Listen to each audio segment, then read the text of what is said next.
Hello, my name's David Runciman, and this is Past, Present, Future, the History of Ideas podcast. Today's revolutionary idea is something a little bit different. I'm talking to the leading statistician, David Spiegelhalter, about the Bayesian revolution in probability that completely changed the way human beings understand chance and what can be known about the relationship between past, present, and future. This is a story that starts in the 18th century with the man himself, Thomas Bayes. It passes through the French Revolution and its aftermath, which is one of the reasons why we put it here in our sequence of revolutionary ideas. But it only really comes to fruition at the end of the 20th century, when it made a real difference to lots of very different things, from political polling to artificial intelligence. It's a long story. It's a complicated story, but one of the things that David Spiegelhalter is best known for is making complicated statistical ideas easy to understand. Stick with it. It's a really fascinating conversation.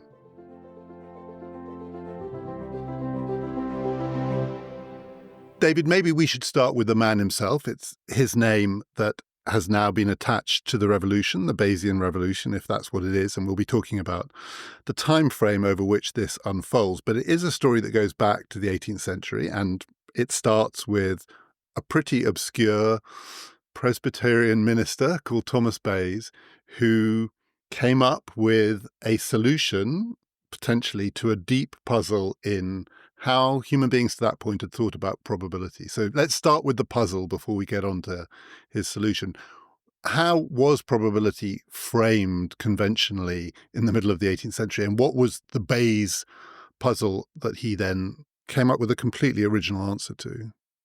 How it had been seen mainly up to then was as a probability of future events.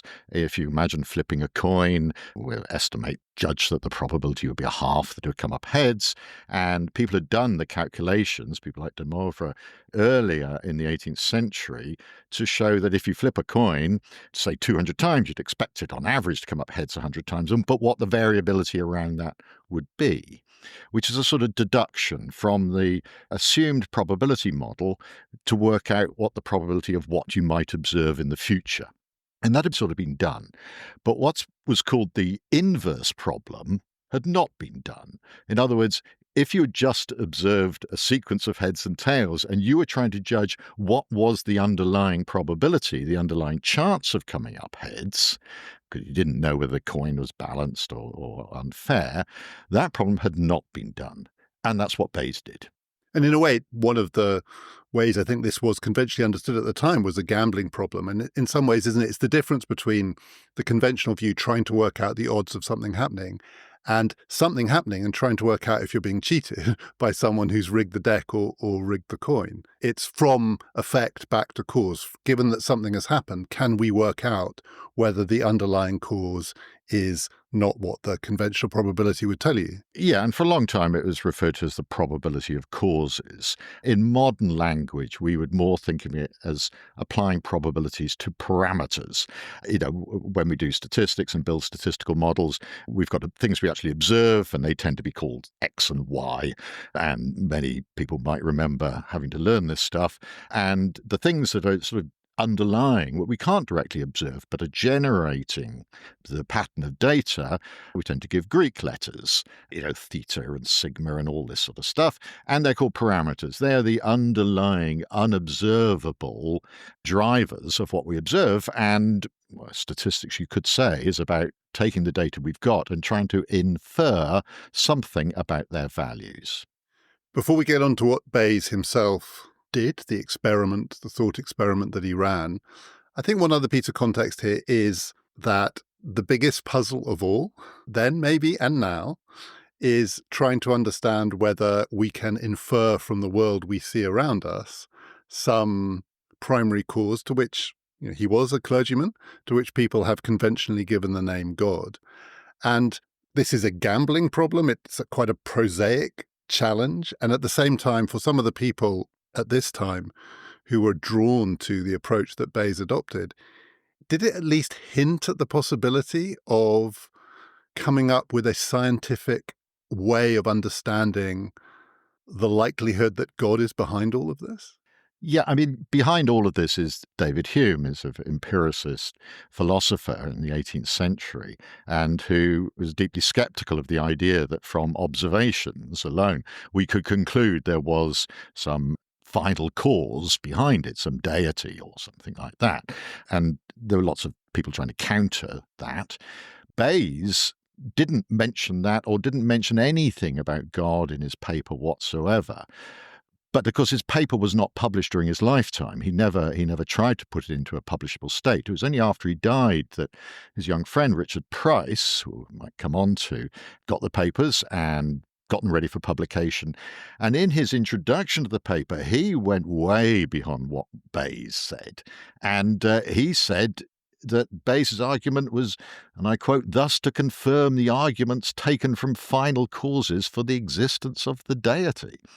So he argued that Bayes' paper provided a means of proving the existence of God from the observations. And it seems to me this is going much further than either Bayes intended, but certainly what you can conclude from Bayes' paper. It's a stretch. And like you say, let's come on to that, because one of the questions is about the trajectory of this whole story and its ebbs and flows, why it may have fallen out of fashion. But let's go back to the paper that Bayes wrote, that Price then publicized. What was in it? What did he say? What's the basis of this whole story? I'm going to read his aim. Apparently he was a very dull clergyman. His sermons were very dull, and the paper is almost unreadable in terms of its length and its horrible Newtonian notation, etc., etc. But some bits of it are enormously clear. His definition of probability is incredibly clear. And first of all, I should mention that because it's so important, is that his definition of probability has nothing to do with the long-run frequency of events or symmetries of dice and cards. It's a gambling definition. It's to do with if you've got a gamble where you might win £1 if something comes up and you get 0 if it doesn't come up. And if you expect, on average, get back 70p, then you must think the probability is 0.7. It's to do with your expected gain, and a gamble reflects what later became known as the degree of belief in the event coming up. So it's to do with totally unique situations. And so this, in fact, I think, just that definition is his absolutely major contribution to thinking. He was entirely subjective, judgmental definition of probability. And just to be clear, what's so radical about that is it puts the emphasis on the expectation of the gambler rather than on the cards or the dice. Exactly. So it's a property, as I would say, a relationship between the gambler and the outside world rather than a property of the outside world itself. So that's his definition of probability. But he also assumes that there are such things as underlying chances in the world. For example, if you've got a drawing pin, a thumbtack, and you don't know the probability that it's going to come up. If you flip it, it'll come up with a spike upwards or lying on its side. And you flip it 10 times and it comes up spike upwards 3 times, and on its side 7 times or something like that. You might think, well, the underlying probability, the underlying chance, the true chance of it is somewhere around 30%. And what he solved is the idea of, well, how close to 30% is it? His aim in the whole paper, which is specified beautifully clearly right at the start, is this: given the number of times in which an unknown event has happened and failed, required, the chance that the probability of its happening in a single trial lies somewhere between any 2 degrees of probability that can be named. So, for example, you flip this drawing pin and it comes up spike up 3 times and on its side 7 times. He provides a solution for, well, what's the probability? What's it reasonable to believe about the underlying chance lying between, say, 20% and 40% in a single trial? So he's trying to infer what it's reasonable to believe about the underlying chances underlying a sequence of yes-no experiments.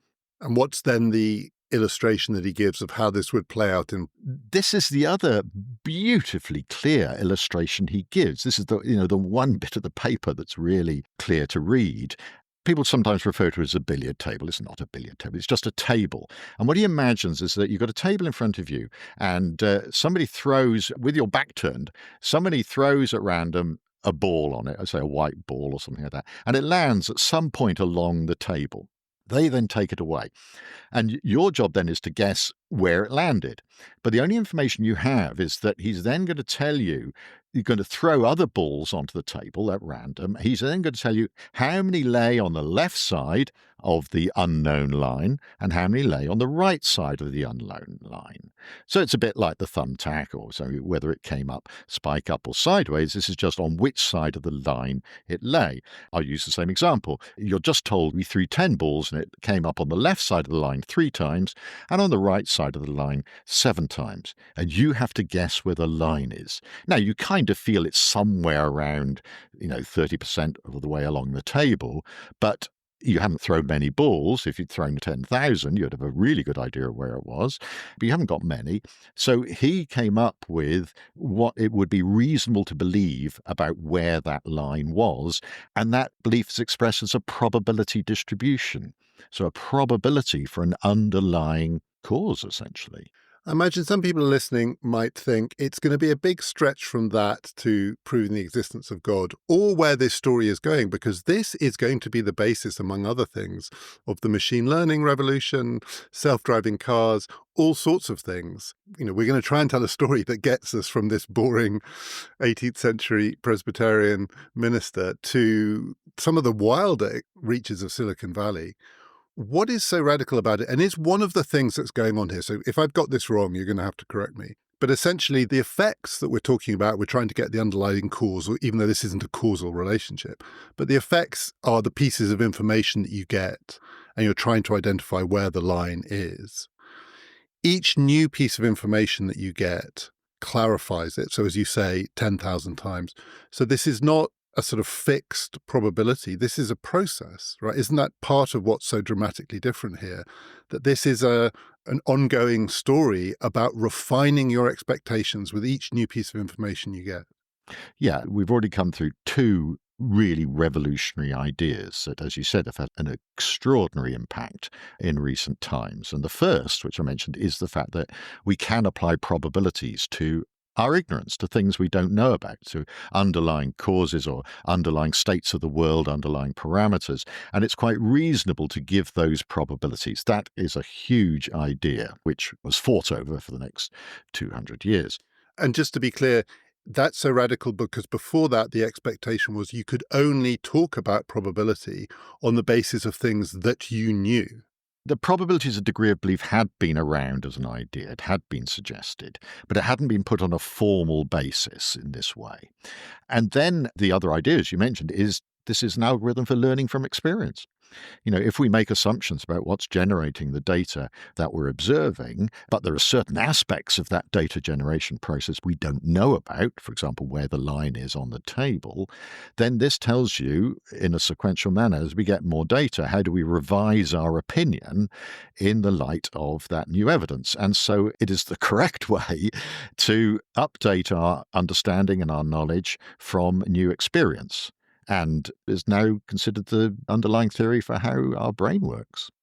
Given that when it's described like that, what it sounds like is that it has a clear practical benefit over previous ways of thinking about probability, because it precisely is about improving the state of one's knowledge.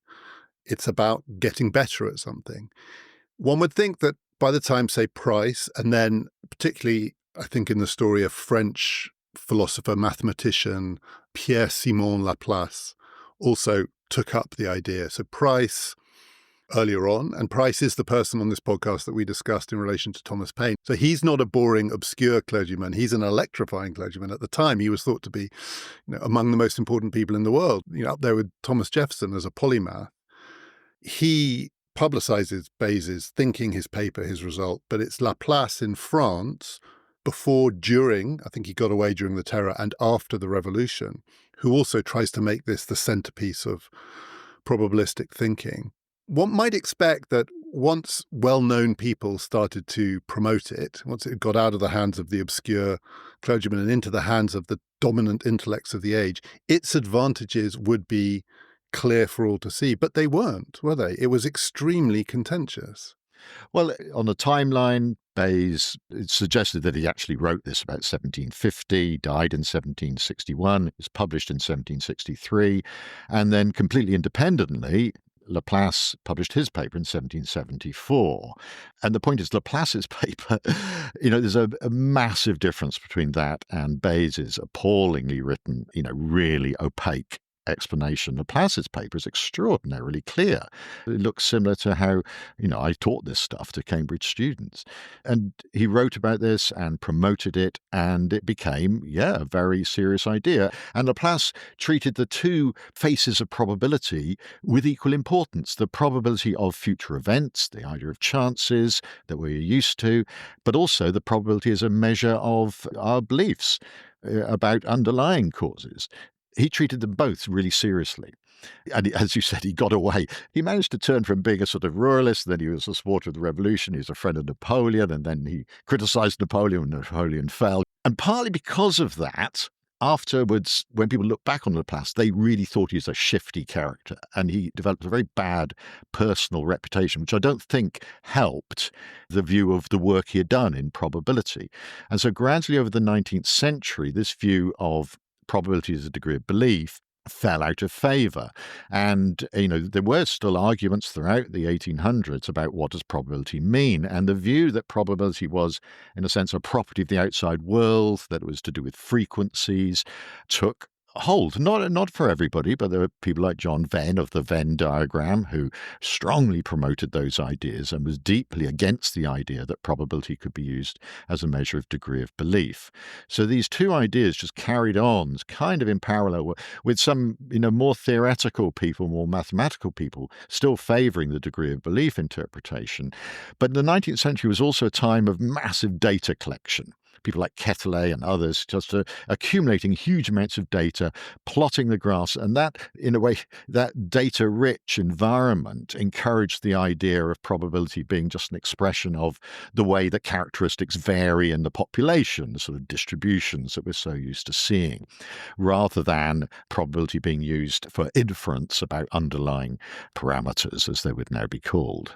What I know about the history of 19th century statistics, which is not much, it's the sort of school version, but it's that almost a discovery was made as this new trove of data was uncovered about regularities in the world out there. The example that's often given is, I think, the number of Prussian cavalrymen who'd be kicked to death by their horses was remarkably invariant from year to year. Well, it followed a Poisson distribution.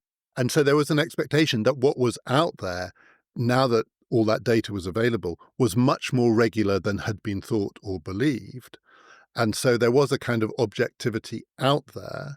Was part of the suspicion of this inverse method that it started from subjectivity, or even from, as you say, ignorance? It starts, its basis, the thing it's anchored on, is not, well, look at all these numbers of the things that we now know. It starts with what we don't know. And for some people, that doesn't feel scientific relative to the science of vast data collection.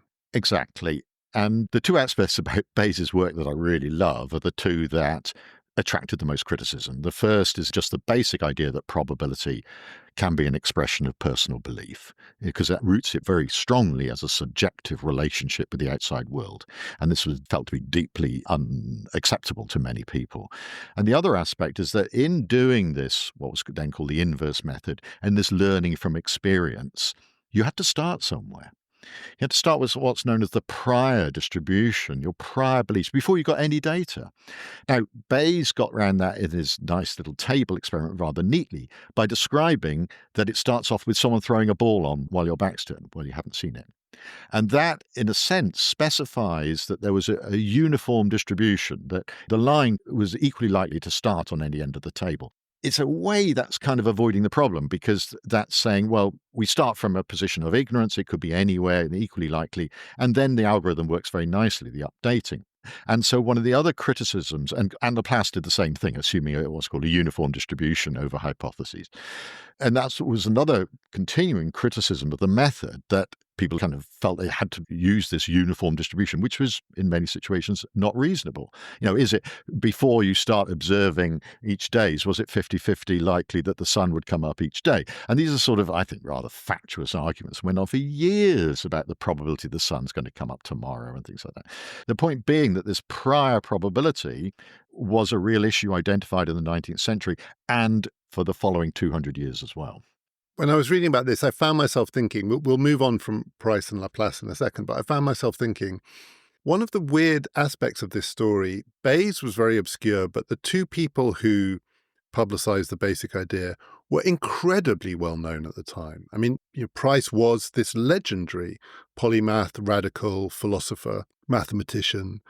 Laplace was, I think, the best-known mathematician in France. And, this extraordinary long career. So with all the twists and turns of politics, he was a survivor. But he didn't just survive. He was incredibly productive. And these were two of the legends of the age. They are now obscure.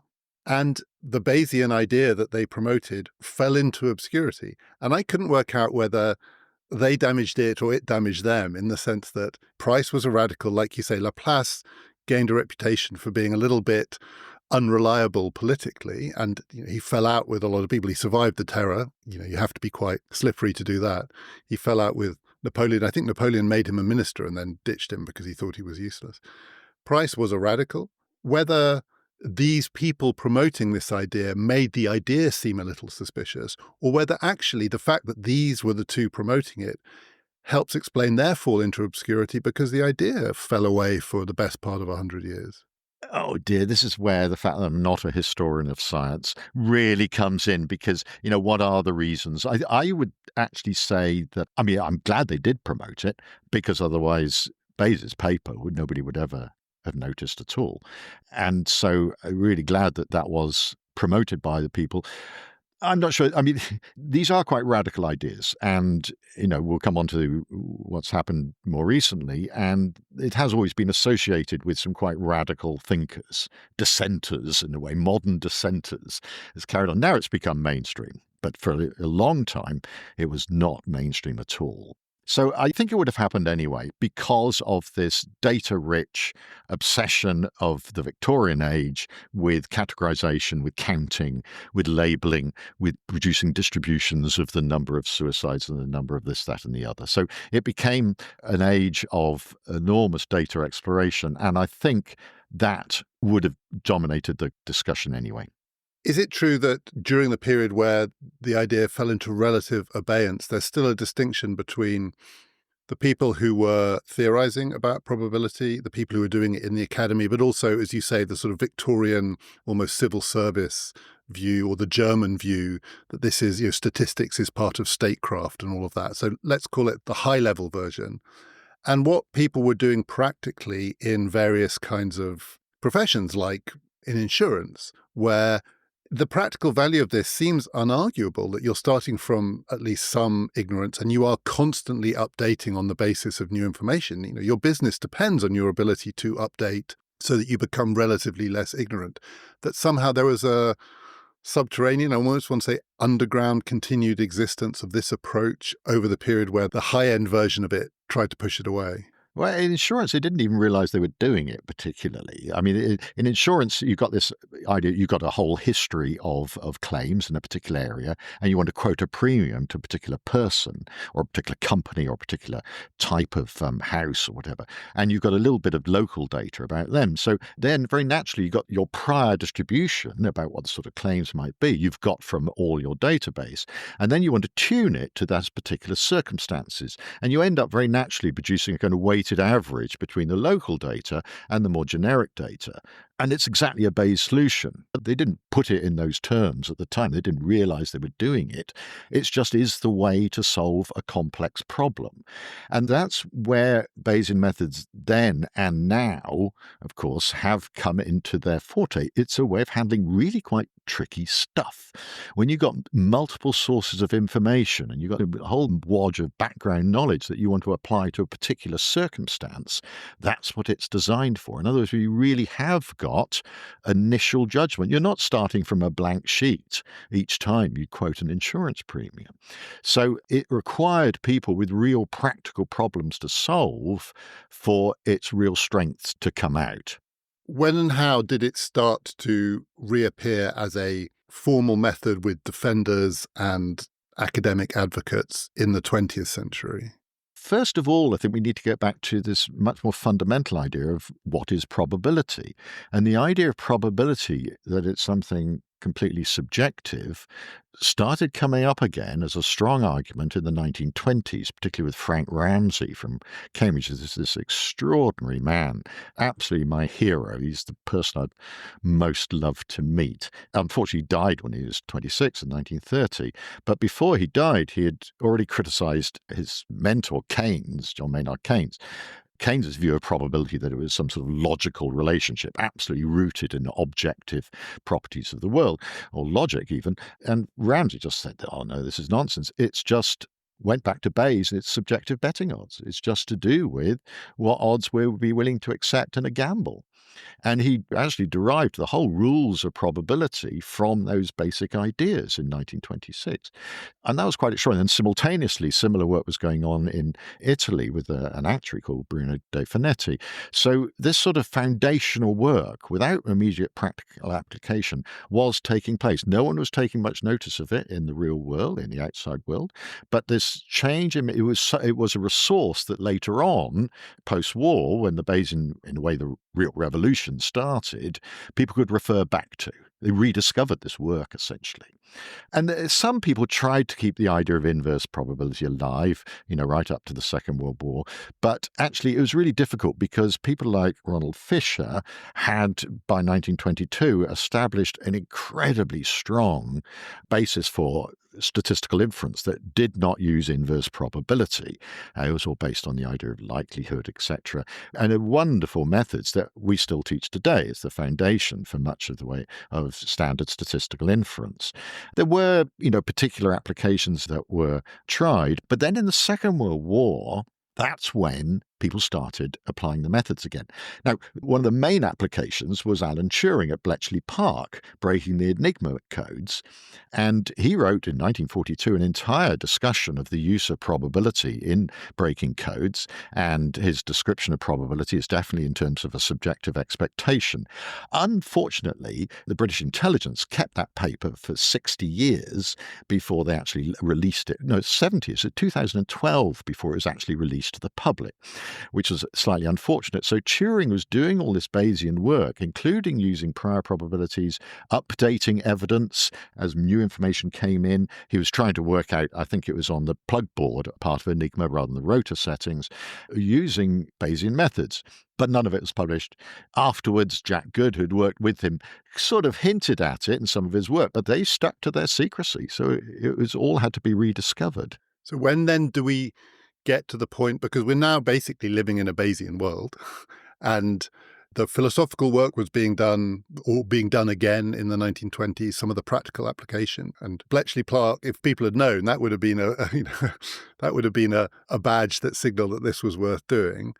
When does it break cover and just explode? Because at some point it's exploded because it is everywhere now.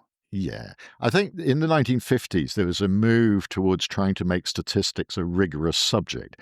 Because, this is, a bit of a secret I don't like to let people in on, but statistics is a bit of an intellectual shambles. As I said, we can't even agree what probability means. And there's multiple arguments continuing about what is an appropriate way of making inferences about underlying parameters. And there's still, basically three schools of thought, a Bayesian, a Fisherian, and a Neyman-Pearson approach, all arguing the whole time. So there was this real attempt in the 50s. People felt, oh yeah, we got to get this on a rigorous standard. And some people really pushed the Bayesian line. And that's when the word Bayesian first started being used, because it had been called inverse probability. It was attributed far more to Laplace than Bayes, but it became known as Bayesian then. So the obscure clergyman was, in a sense, brought back into the daylight from his grave in Bunhill Fields in London. And people carried on with lots of intellectual arguments. So when I entered into this world in the 70s, and there were some still really vicious arguments between proponents of different schools of statistical inference, really harsh, on these very foundational issues. The problem is nobody could do anything. So Bayes himself in the 1700s was stuck. He couldn't do the sums. So he had pages of algebra, attempting to solve these things. Laplace couldn't do all the calculations. He had to make some approximations, which are still used. The Laplace approximations is still a standard way of doing Bayesian analysis in machine learning and AI. People use Laplace approximations. So, the computation has been a problem for 250 years, that you can know what you want to do, you just can't do it.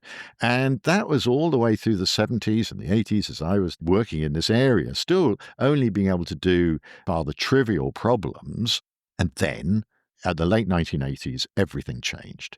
And around 1989, 1990, that was, I think, when the revolution started. And it was revolutionary. It was a massive change. It was an unbelievably exciting time to be working in this area. It must have been what it was like, I don't know, when Bohr and Heisenberg were working in, trying to work out different theories of quantum mechanics.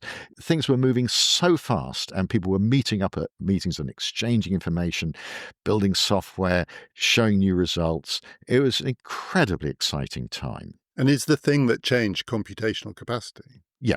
Absolutely. It was just being able to do the sums. So in a sense, it had been waiting 250 years. Yeah. And it's based on the fact that people gave up trying to do the maths and just said, we can't do it. We're going to rely on simulation methods, brute force simulation methods. And there's been some very nice techniques that have been developed, what's called Monte Carlo methods, where instead of trying to do maths, you give up and you just run lots of simulations and look at the average of the results. And this was developed in the Second War at Los Alamos to investigate how a nuclear explosion might be triggered. And then some nice results came out of physics. And then eventually statisticians caught hold of this in the 1980s and realized, wow, we can use this stuff. And I was part of a group that developed some software. And then suddenly, it was called Markov Chain Monte Carlo Methods, MCMC, everything changed. You could suddenly do all these problems that people had been struggling over for years trying to do the maths. So we're not going to bother to do the maths. Just write 3 lines of code, set the computer going, let it do 1 million iterations, and it comes up with an approximate answer that's good enough. It was an extraordinary time. And did that put some of the controversies to bed, or did it sort of reanimate them in a different way? Because I can imagine if the long story here is an argument between people who think that you shouldn't allow so much subjectivity or ignorance into this pristine objective space of probability. Now you're franchising it out to the machines and just saying, just keep running this over and over again and we'll take what you come up with. Did that help, or did that sort of reinforce the belief for people who thought this was dodgy? Well, I think it helped because up to then there'd always been this accusation, Bayes is all very well in theory, but it's just a theory, you can't actually use it. Suddenly, that was totally flipped on its head in that Bayes could handle the most difficult problems that other areas had been really struggling. Things with hundreds and thousands of parameters that traditional methods just could not deal with. Suddenly, Bayesian analysts could do. They could just leave the machine running long enough. And so it made it into a really practical force. And in a way, it almost stopped the ideological problems, the ideological analysis to some extent, because I think people became more ecumenical. Well, if you're dealing with this really big, complicated problem, you use a Bayesian method. And in normal, simple problems, you can use a classical, what might be called a classical method. But the basic arguments did not go away because people still objected to what's this prior information? What are you putting in that isn't coming from the data? Now, I think, and of course, you can tell that I'm wedded to a particular ideology on this, so I'm a totally biased viewpoint. I think that's a bit of a fake argument because in any statistical analysis, you are putting in huge amounts of judgment all the time, just assuming a normal distribution, just assuming your observations are independent, all this casual thing that everyone does all the time. That's a massive judgment and unjustified because nothing's got a normal distribution and no observations are independent. So, you're making all these untrue assumptions, and yet your analysis depends on them. So I think that's a fake objection, the prior input. But I think there is a point that you do want to know what it is and what influence it has. So it meant that there has always been a lot of attention to try to create what's called objective Bayes methods, which minimize the subjective input and try to get the data to speak for itself. And I think that's a very reasonable objective to try to do that. I think it's unachievable, but I think it's reasonable to try to get as close to it as you can. As you say, one of the things that helps settle an argument like this is just if the practical results blow everyone else away. And in the area of machine learning in particular, that's where, as it starts to move on in leaps and bounds, it really does it incredibly rapidly. One of my most memorable moments as a complete outsider was listening to Demis Hassabis the day after he'd published the results for AlphaZero, the chess playing machine, explaining to a room mainly of computer scientists, but some non, like me, what they'd done. And me understanding for the first time the difference between what I thought chess machines were, which was they could think more moves ahead than the humans could. And they had inputted into them all of the best information so that they could plot better into the future. And him saying, we decided to let it learn for itself. And we weren't going to give it any prior information from us. We were just going to tell it the rules of the game, and it would just play over and over. And each time it played, it would learn. And I remember him saying within 3 hours, it was better than any human. Within 3 days, it was better than any other machine. And after a month, we switched it off because it was playing a game none of us could recognize. That's Bayesian, right? Or isn't it? Well, it's not particularly Bayesian. The standard sort of, in a way, deep learning algorithms using their particular algorithm is not particularly. It is a learning algorithm, but it's not particularly Bayesian in what it's done. Pure deep learning large language models or something like that have used layers and layers and billions of parameters, and there is a learning algorithm from data.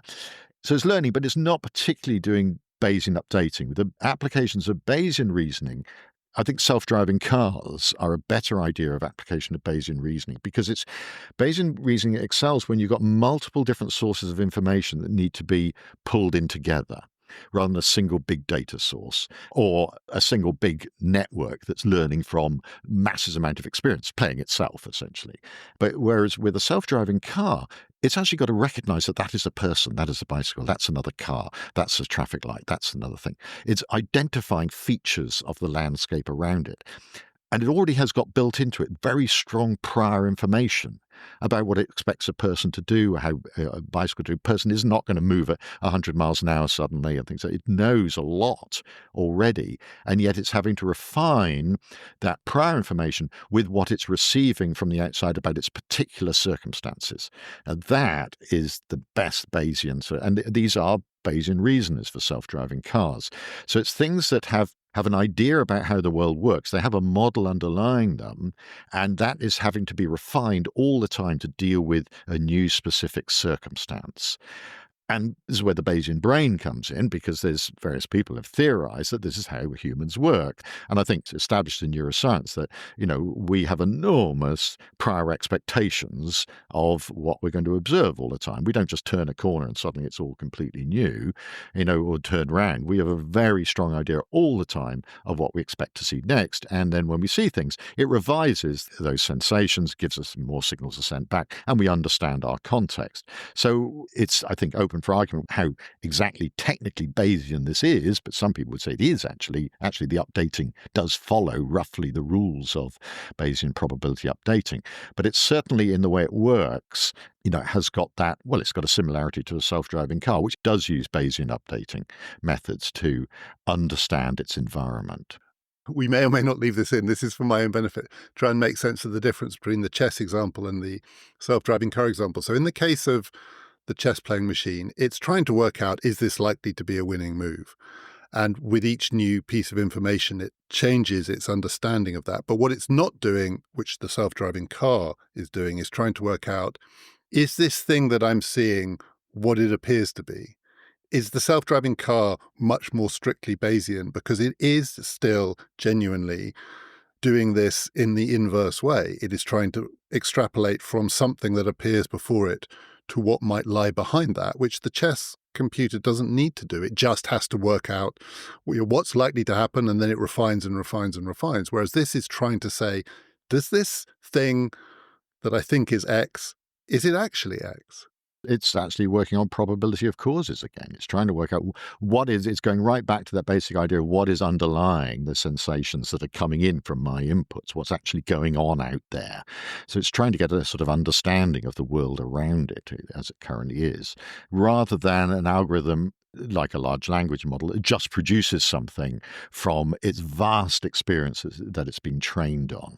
One area in which, as I understand it, Bayesian methods have been transformative. And so I noticed this, but without anyone trying to explain it to me. So I've never understood how it happened. But I can remember the night when I realized something had happened. It was the 2015 general election. And I was used to exit polls being a bit rubbish. And so I'm one of those people who was sort of scarred in a way by the 1987 and the 1992 elections, which the exit polls were way out, and actually they gave the Labour Party in both cases false hope. In 2015, the exit poll came out, and the thing that stood out on that exit poll was that the Liberal Democrats had been wiped out. And I remember the people, and John Curtis announced this, and the people in the studio were like, well, that's, we're used to exit polls being wrong, and that's clearly wrong. As more information comes in through the night, we will learn the true story. It was bang on, and it's been bang on ever since. And some of the polling before elections now, these different models, which I understand it are Bayesian models, have revolutionized anticipatory polling as well. How? How have Bayesian methods made such a difference to political polling? I think that's when Paddy Ashdown had to eat his hat afterwards. That's the thing. Yeah, it's what's called MRP, multi-level regression and post-stratification. It was a very useful phrase. So, yeah, the exit polls are extraordinary bit of information. And those methods, just before I explain a little bit about them, but before that, they're not just applied now in political polling. For example, the COVID infection survey that was done throughout the UK during the pandemic and was extremely successful, working out what was going on, used those methods. So it was a completely Bayesian analysis. They actually brought in some great advisors from the States for that. So top Bayesians advising on the COVID infection survey. It, in fact, kind of enables you to work with a non-random sample.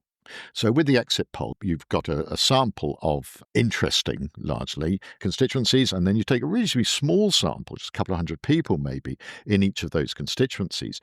And the point about it, you use that data in order to build a model for how people might have changed their vote. So the basic thing also is that you always look at the transitions. You're trying to model the transitions from one election to the other. And that model is very sparse. I mean, you've only got a few people. You think about, you ask about 15,000 people or something in an exit poll. So it's incredibly sparse. And yet you're trying to model every constituency in the country, what's going to happen with every party. And yet your data is incredibly sparse. Now, that's where Bayesian methods come in, because you're allowed to introduce assumptions about the smoothness around the country. That you don't expect constituencies to be exactly the same, but you expect similar constituencies to have similar results. So you can what's called borrow strength from other constituencies in order to build a kind of national model using all this very sparse data. And you're using the characteristics of each individual that you've talked to, so you can build this model for how you would expect the person of this age and sex, what proportion would have changed their votes in each constituency. And yet you've never asked anybody in that constituency. And with the Bayesian methods, you can do that. And then what they do, of course, is apply those models across all the constituencies and the known demographics in those constituencies to produce an overall expected number of votes in each constituency, and from that get the total number of seats for each party, which has been staggeringly accurate year after year after year. Yeah, it almost seems magical. It used to be thought that you needed as representative a sample as possible. That had always been, I think, the traditional basis of polling.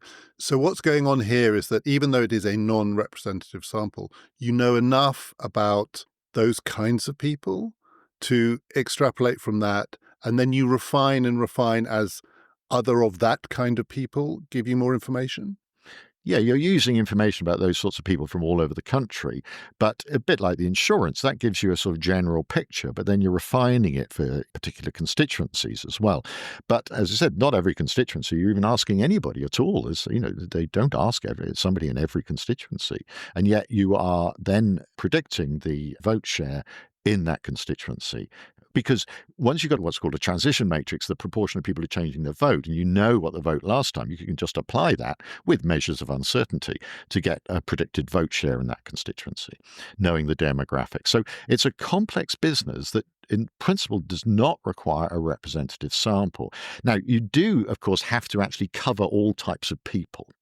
So that is important. You do need to spread your information that's coming in, but it doesn't have to be in proportion of that sort of person. And I remember in the most recent election, it was very accurate for the two main parties, but John Curtis had to explain that for Reform, they were a little bit in the dark. The samples weren't big enough, but also actually the variation across constituencies, they didn't understand well enough, I think. And they were quite a long way out. Yeah. Now, difficult when you haven't got a previous, as I said, you tend to model transitions rather than the actual share. But those methods have become very established, as I mentioned, not just in political polling. And again, it comes down to the strength of the Bayesian methods of dealing with really complicated problems, where you've got multiple sources of information, which then you are trying to apply down at the very local level. These are technological problems. So it's one of the things that's why Bayesian methods have been so successful in machine learning. These are technological problems which are trying to solve a problem. When we talk about sort of scientific issues, then it all gets a bit more tricky again. One area where you might think that Bayesian methods would be very useful, again, maybe this is to oversimplify it, but one area where doing this in the inverse way would seem to be you'd want to adopt the most efficient method is to try and work out in a criminal case whether someone did it. And, there might be multiple sources of complicated information that, say, a jury was having to assess in trying to decide a basic question. All of this stuff is in front of you, and you have got to work backwards from that to try and assess whether or not the person did it. Why is there still suspicion of Bayesian methods in the law courts? You're not allowed to use them in British courts of law. It's been officially banned to use Bayes' theorem. Almost as though it was heretical. Yeah, because it's argued that it's doing the work of the jury. It's the work of the jury to combine the different sources of evidence, apparently. And what Bayes' theorem does is combine different sources of evidence. It goes back a long way. It was used in the Dreyfus trial in 1899 in France. Basically, it's the method then used by Alan Turing for code breaking, et cetera, et cetera. And it's when you've got multiple items of evidence and you can work out what's called the likelihood ratio, which is the probability of getting that evidence under what the prosecution are claiming, divided by the probability of getting that evidence under what the defense are claiming. So it's the sort of evidence for or against the two claims. And likelihood ratios are allowed in court, single ones. For example, for DNA, when you talk about a random match probability of 1 in a million or 1 in 10 million or something, that's a likelihood ratio. So you're allowed single ones. What you're not allowed to do is combine them. That's just, you're not allowed to. But the assumption is the jury's meant to do this for itself. How? I wouldn't know how. Exactly. And the point is that combining multiple sources of evidence that only provide a sort of, none of them are absolutely prove the point. They're just all implicit, or they're all partial contributions to the claims being made. It's incredibly difficult. It is totally unintuitive. I mean, probability and handling probabilistic evidence is just the most unintuitive thing I can ever think of. And yet we expect juries to be able to do this. So the thing that is not allowed is a Bayesian expert to come and say, you've heard this, you've heard this, you've heard this, you've heard this. I'm the person who can tell you how to combine those. That's not allowed. Yeah, you're not allowed to do that. And also, you're not allowed to bring in a prior probability in the court either. So it's lovely when it is done. I mean, the example I always use is when Richard III was dug up, or the skeleton was dug up in this car park in Leicester, and they did a Bayesian analysis of, was it Richard III? And they looked at each piece of evidence, the radiocarbon dating. Well, that only provided a likelihood ratio of 2. So it was twice as likely to occur if it was Richard III compared with if it wasn't Richard III. The scoliosis, the curvature of the spine, likelihood ratio about 200, quite a lot. And they multiplied all these bits together, the post-mortem wounds, the age and sex, and they got to no single piece of evidence actually was that strong, but multiplied them together and you got a likelihood ratio of 6 million. And that was enough to get him buried in Leicester Cathedral. And so something that seemed very unlikely, which is the first skeleton you dig up in this car park is the one that you were looking for, turned out to be the one they were looking for. Yeah, 11 o'clock on the first morning of the dig, they dug up the skeleton, and that was it. They could have all gone home. So that was published as the official justification for the remains of King Richard III. But that wouldn't stand up in a court of law. You couldn't do that in court. And in the absence of Bayesian methods being allowed in courts of law, you do get some notorious miscarriages of justice, don't you? Yes, yeah. The classic one is Sally Clark, this woman who's had 2 babies die young, 2 cot deaths, and they brought in this expert who said, cot deaths are very rare, 1 in 4,700 or something like that. So the chance of 2 deaths is, 1 in 73 million. No, sorry, it's 1 in 8,000. So 1 in 73 million. And, this is like winning the Grand National 10 times in a row or so. And this was very influential in people's thinking, and it's completely wrong. And it's not just wrong because cot deaths are not independent. The crucial thing is that he was talking about the probability of this happening by chance, but the probability of a woman murdering both of her children was even lower. So he didn't look at the probabilities of the 2 competing hypotheses. He just looked at the probability, if she was innocent, this is the probability of it happening. But actually, the prior probability of somebody murdering their 2 children is even lower.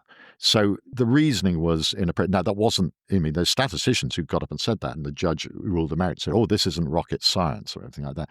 Yeah, and yet the point is that as statisticians claim on numerous legal cases, that the ability to judge when something is beyond coincidence is not to be left to human intuition. We are very bad at this sort of thing. We are not good reasoners about rare events and judging how rare, this couldn't just be chance. We're just not very good at it.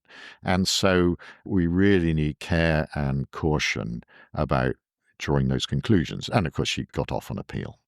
I want to ask you one more question, and I'm aware I'm asking it to you as someone who has a stake in this because you fought these battles.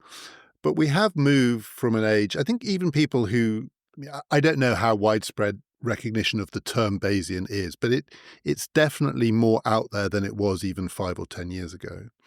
And we've moved from it being a dirty word to almost a badge of honor, and particularly in Silicon Valley, but also people who are influenced by that mindset. It's kind of you're Bayesian or you're nothing. And this is going to, in the end, it's going to solve everything.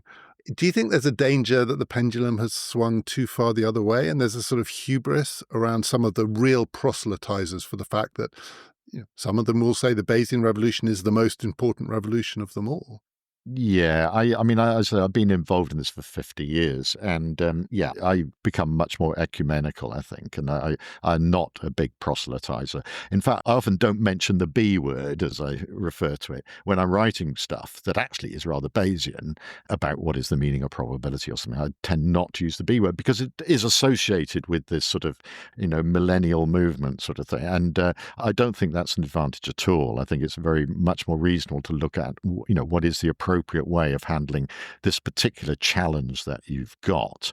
Partly because also, whenever I read that an analysis is Bayesian, I become very suspicious because, I know, okay, fair enough. What have they put into it? What have they put into it? What are the assumptions? How important is the prior assumptions that they're putting in? And I want to see them. And they're not always transparent. And so I actually am slightly dubious about it. Now, it's fine if it's just trying to solve a technological problem, predicting, who's going to repay their mortgages, or exit polls or something, which is just trying to make a prediction and seeing how good it is, or surveys. That's just fine. When it comes to science, when you're trying to conclude about what drugs work on what people and so on, then it's a different matter. And I want the analysis to be very transparent and not to be obscure. But so saying that a lot of science that's done is using Bayesian methods, particularly, in complex area, environmental science, ecology, and things like that, because the data is so complex. It's not just a simple experiment you do in a laboratory and there's some figures and you can write a paper on it. You're using multiple sources of evidence and imperfect evidence and trying to bring it together as a whole to draw to some conclusion. And you use Bayesian method because they really are the only way you can do it. So it is growing not only in technology and machine learning and areas, but in science, and quite rightly. But it's got to be done with caution. And I am suspicious, I think, of, I used to go to the conference and sing the Bayesian songs and, metaphorically march down the street waving a flag. And I've done all that. And now, actually, I think, maybe it's just because I'm old, I think one needs to approach this in a fairly sort of sober, balanced way. Is it true, therefore, that because it does rely on prior assumptions, there has to be a certain amount of humility attached to it, in the sense it needs to be transparent because you mustn't assume too much about your own starting point. And yet, in the sort of aggressive, macho Silicon Valley version, the one thing you wouldn't associate with it is humility. So I got to give my book a plug, and my book on the art of uncertainty, it hardly mentions the word rationality at all, but it mentions humility again and again and again. There's massive need for, once you admit that uncertainty and probability is a subjective relationship to the world, it really becomes a matter of integrity to be humble, because you have to admit that you are putting a lot personally into your analysis. Now, I think that's true, as I mentioned before, of every scientific analysis as judgments go and assumptions go into it. But in the Bayesian one, it's even more explicit and clear what's happening. And so you really have to have some caution about what you're putting in and what influence it might have. The example I always use is a lovely phrase I don't know, Cromwell's law, that was named by Dennis Lindley, who was one of my Bayesian mentors. And it's a plea for humility. And Cromwell, was arguing with the Church of Scotland. He didn't want to have a battle with them. And they were being very stubborn. And he wrote them a letter saying, "I beseech thee in the bowels of Christ, think it possible you may be mistaken." And so Cromwell's law is to think it possible you may be mistaken. And that plea for humility translates in a Bayesian framework. You can actually formalize it by, you have your prior distribution, but you keep it a bit back. You keep a little smidgen of probability for the possibility you may be wrong. And you spread that over all the other things that you actually don't think are very likely, or you might otherwise rule out. And what that does is it allows you, when you're learning from experience, to very rapidly, if something comes along, so, oh my God, this didn't fit with my previous pattern, it shifts incredibly quickly because of that little smidgen you've left over. So the Bayesian world, the Bayesian analysis can formalize humility, mathematicize it, which I think is a very beautiful idea. But just this general idea that whatever you're doing in any analysis you do, to think it possible you may be mistaken.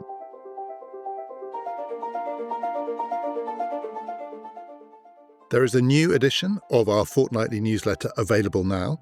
To get it, just sign up at our website, ppfideas.com. Each newsletter gives lots of extra information about our most recent episodes, including clips, links, further reading, and in each newsletter there is something written by me. This time I'm writing about Donald Trump, the question of whether or not he is a tyrant through the medium of poetry, specifically a poem by W.H. Auden. If you'd like to read that and everything else in the newsletter, just sign up now. Coming up on our history of revolutionary ideas, we're going back to a more conventional political revolution, or rather a whole set of revolutions that happened in a single year. The year is 1848, and our guide is going to be the historian Chris Clark. Over 3 episodes, he is going to take us through the events of 1848, the liberal revolution, the radical revolution, the counter-revolution, the revolutionary events and ideas at the heart of the 19th century and what they still mean today. Do join us for those. This has been Past, Present, Future, part of the Airwave Podcast Network.